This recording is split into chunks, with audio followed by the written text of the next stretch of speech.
This is a very interesting case, one that is a little puzzling. A baby was born at 31 weeks gestational age and had some breathing difficulties related to respiratory distress syndrome.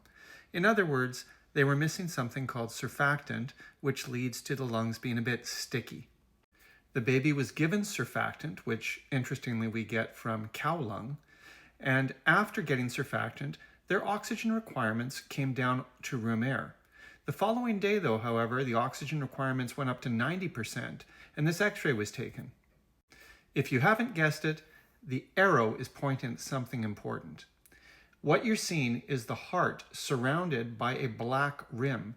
Note that that black rim goes underneath the heart. The arrow is pointing to the edge of where that blackness starts around the heart. That is air. This is called a pneumopericardium. What's interesting is that you don't see air outside the lung on this film. A lateral film was taken, and you can see blackness pointed out by the arrow above the heart. That's because air rises. Now, this baby was ventilated and was treated without putting any needles into the chest to drain the air. This is the x-ray 24 hours later, and surprisingly, the air was virtually gone.